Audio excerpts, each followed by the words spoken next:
नहाए धोए क्या हुआ, जो मन मैल न जाए। मीन सदा जल में रहे, धोए बास न जाए। आज हमारे समाज में एक ऐसा अंधविश्वास फैला हुआ है, एक ऐसी कुरीति फैली हुई है, एक ऐसी भ्रामिक बीमारी फैली हुई है कि यदि हम गंगा स्नान करके आएंगे तो हमारे पाप नष्ट हो जाएंगे, हम पापों से मुक्त हो जाएंगे।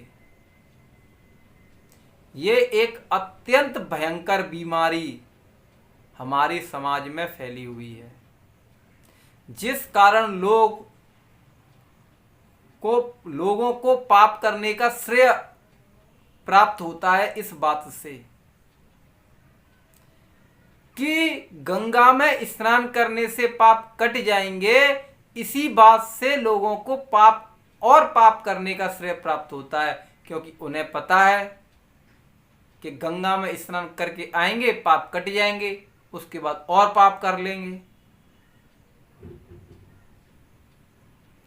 ये इतनी भयंकर बीमारी है कि इसका कोई इलाज नहीं है, और जिस मूर्ख व्यक्ति ने यह प्रचलन चलाया है उससे महामूर्ख इस संपूर्ण ब्रह्मांड में कोई होगा नहीं।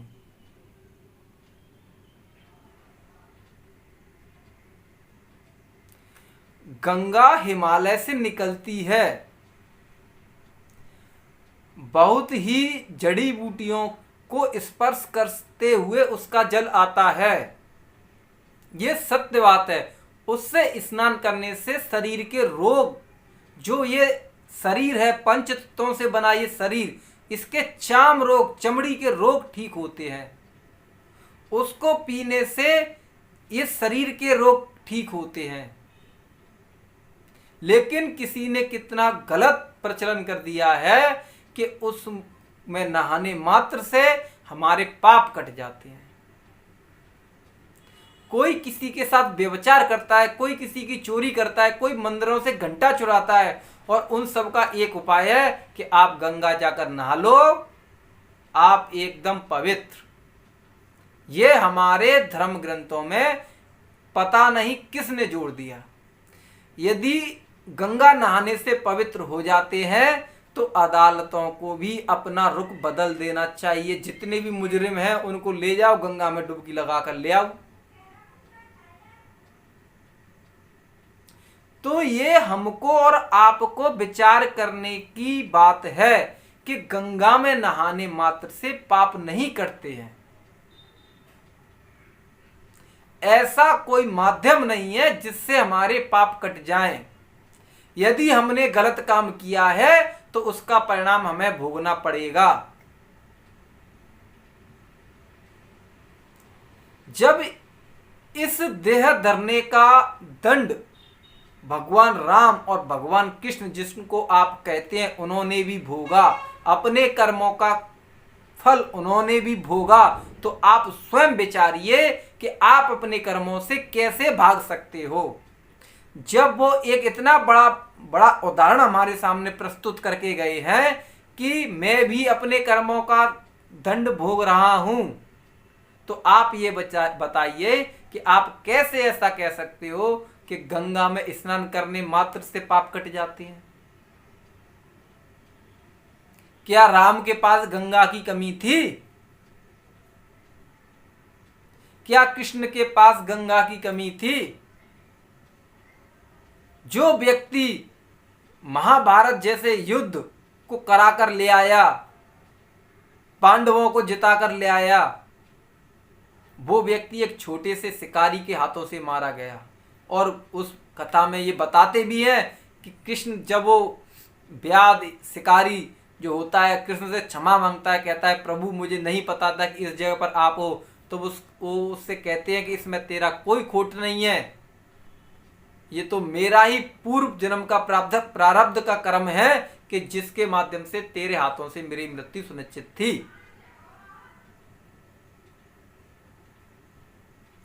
जिस समय पर रामायण में उस भगवान राम के अवतार में कथा में बताया जाता है कि उन्होंने उसको मारा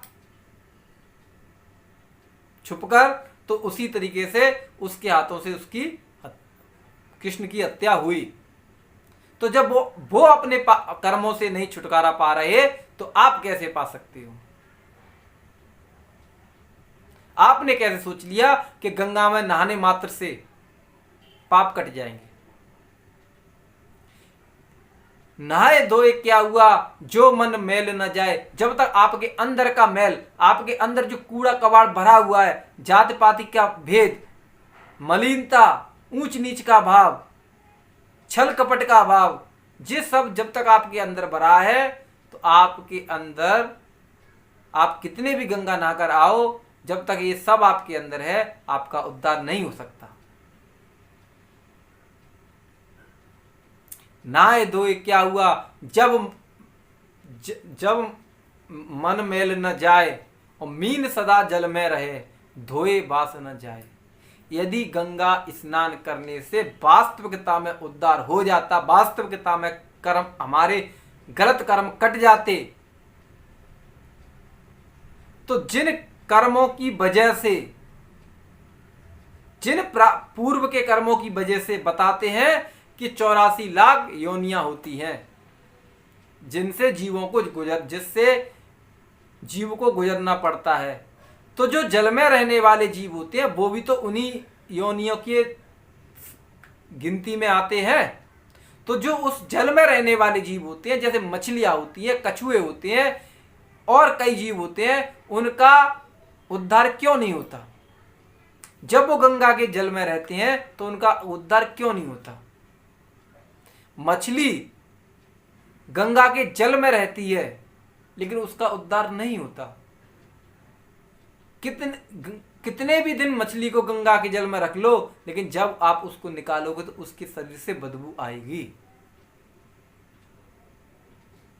इसी तरीके से मनुष्य कितना भी गंगा स्नान कर ले, जब तक वो अपने अंतर मन को साफ नहीं करेगा, अपने आप पर विचार नहीं करेगा, अपने कर्मों में सुधार नहीं करेगा, वो गंगा नहाना सब बेकार है, उसका उद्धार नहीं हो सकता, वो कल्याण पथ पर जा ही नहीं सकता। एक छोटी सी कहानी है, आप सुनिए, बहुत आपको अच्छी भी लगेगी और एक ज्ञान की बात हमें सिखा कर जाएगी। एक दिन कुछ लोग गंगा स्नान के लिए जा रहे थे, तो रास्ते में एक नदी पड़ी, उसको उनको पार करना था। तो सभी लोग नाव में बैठ गए और उसमें एक साधु भी बैठे हुए थे।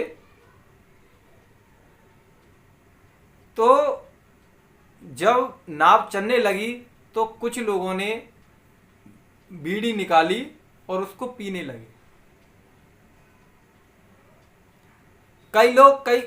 कुछ लोगों की बुराइयां करने लगे। तो जो साधु उसमें बैठे हुए थे उन्होंने बोला कि आप ये बताइए, आप गंगा स्नान करने जा रहे हो और इन वैष्णव का त्याग नहीं कर रहे हो, गंगा स्नान जा रहे हो और रास्ते में ही पाप कमाते जा रहे हो, तो आपका उद्धार कैसे होगा? तो उन लोगों ने कहा कि महाराज जी, हम इसीलिए तो गंगा जा रहे हैं, गंगा स्नान करने जा रहे हैं कि जिससे हमारे सब पाप कट जाएं। तो साधु जो थे उन्होंने पूछा, आपका क्या तात्पर्य इस बात से? तो उन लोगों ने कहा, हमारा तात्पर्य यह है कि अब तक हमने जितने भी गलत कार्य किए हैं, हम जब गंगा में नहा लेंगे तो ये सभी पाप हमारे नष्ट हो जाएंगे, कट जाएंगे, हम पापों से मुक्त हो जाएंगे। साधु महात्मा को बड़ा आश्चर्य लगा कि ऐसा कैसे हो सकता है। तो जब साधु महात्मा गंगा स्नान करने गए तो उन्होंने गंगा जी का आह्वान किया। ये कहानी है, इसको थोड़ा आप समझिए। वैसे गंगा एक नदी है और इसे हमें नदी की तरह ही देखना चाहिए, इसको कभी गंदा नहीं करना चाहिए। लेकिन हमने कहानी में थोड़ा सा समझाने के लिए गंगा को एक जीव चेतन रूप में दर्शाने की कोशिश की है। तो जब वो गंगा का आह्वान करते हैं तो उसके अंदर से गंगा देवी एक औरत जो जिसे हम गंगा मैया कहते हैं वो प्रकट होती हैं। तो वो उनसे कहते हैं कि आप ये बताइए कि आप ये बहुत गलत काम करती हैं। तो गंगा ने बोला कि मैं क्या गलत काम करती हूँ, मुझे आप बताइए।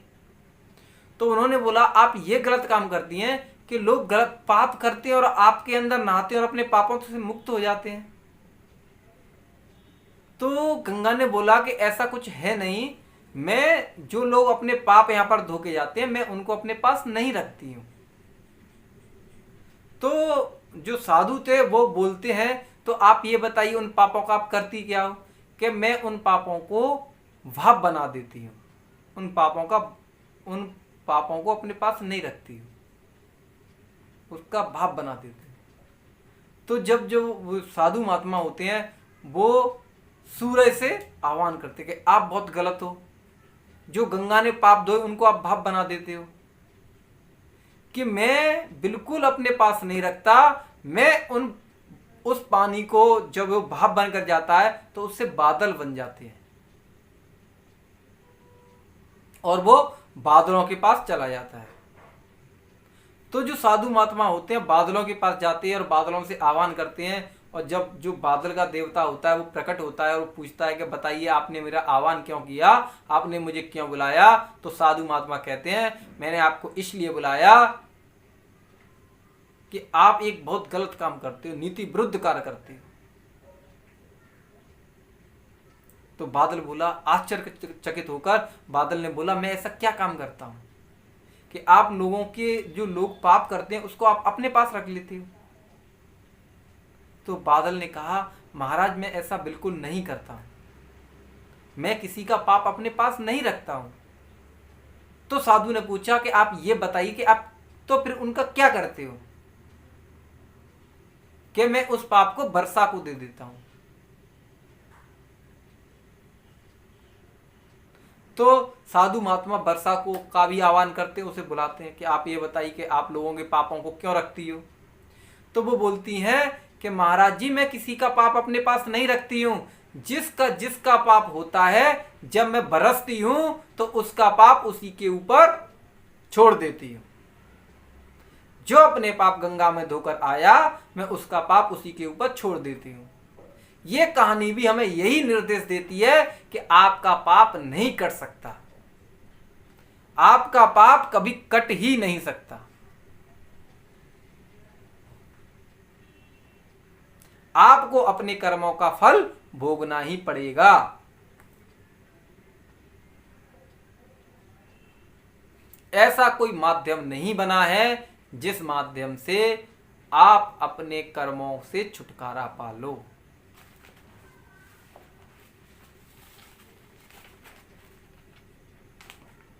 आप स्वयं विचार कीजिए, क्या ऐसा हो सकता है? क्योंकि हमें यदि कोई हमारे कर्मों से छुटकारा दिला रहा है, नीति विरुद्ध कार्य है, और ऐसा नीति विरुद्ध कोई कार्य हो नहीं सकता। आप जीवित रहोगे ऑक्सीजन से, तो ऑक्सीजन ही आपके लिए आवश्यक है। आपको जीने के लिए खाना पानी चाहिए, ये नीति नियम के अनुकूल है। और आप जब मनुष्य पाप करेगा, गलत काम करेगा तो गलत, और सही करेगा तो उसका सही परिणाम उसको भोगना पड़ेगा। ये नीति नियम के अनुकूल है। और आप कहते हो कि आपकी गलत कार्य कट जाएंगे, अर्थात आप नीति नियम के विपरीत जा रहे हो, जो हो नहीं सकता। गंगा हमारे पापों को कभी काट नहीं सकती। गंगा का जल औषधीय जल है जिसका हमें सेवन करना चाहिए, और सेवन से हमारे काफी रोग दूर हो सकते हैं। लेकिन आप ऐसा सोचो कि इसमें नहाने से हम हमारे पाप कट जाएंगे, तो ये आप बिल्कुल गलत सोचते हो। क्योंकि आप एक बात का विचार और कीजिए कि जो हम कर्म करते हैं, जो हम काम करते हैं, यदि हम किसी को सता रहे हैं तो वो जो हम उसको सता रहे हैं, जिसका प्रेरणा स्रोत जो है हमारे अंदर, जो हमारे अंदर प्रेरणा स्रोत है, जो किसी को सताने की हमें प्रेरणा दे रहा है, हम उसके बसीबूत, उसके गुलाम होकर किसी व्यक्ति को सता रहे हैं, तो ये समझ लो कि ये शरीर तो केवल एक माध्यम है, काम तो सारा वो करा रहा है जो आपको अंदर से गलत काम के लिए प्रेरित कर रहा है। हम दो तरीके से कार्य करते हैं, या तो सही या गलत, और आपको दोनों कामों में से ये सोच समझना होता है कि हमें काम कौन सा करना है। यदि आप गलत काम कर रहे हो तो आप गलत रास्ते पे जा रहे हो, आप सही काम कर रहे हो आप सही रास्ते पे जा रहे हो। क्योंकि गंगा जो होती है हमारे शरीर को धोती है, जो ये हाड़ मांस का शरीर बना हुआ है, जो ऊपर की चमड़ी होती है, इसे केवल धोने का कार्य करती है गंगा। जो जल होता है केवल इसे धोने का काम करता है, हमारे अंतर मन को नहीं धो सकता।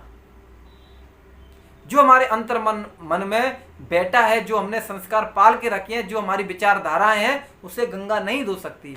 विचारधाराएं, अंतर मन की शुद्धिकरण तो केवल किसी महान पुरुष, संत, साधु या महापुरुषों की पुस्तकें, उनका ज्ञान पढ़ने मात्र से हो सकती है। रामायण, गीता, वेद, कबीर साहब का बीजक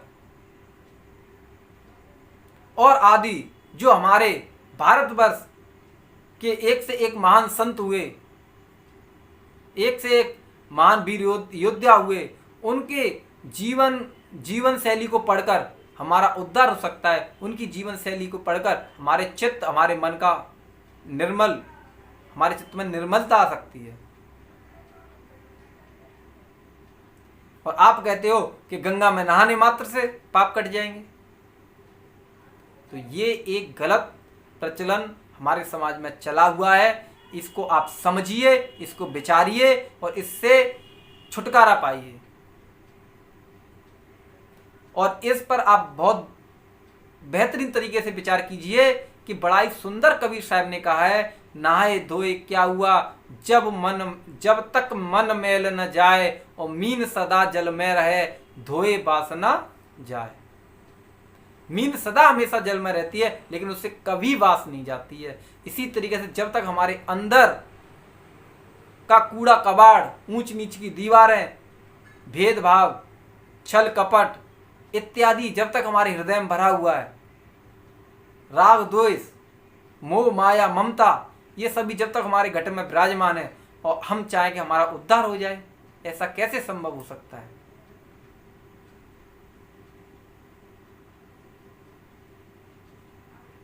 आप सभी सज्जन लोग इस बात पर विचार कीजिएगा। धन्यवाद।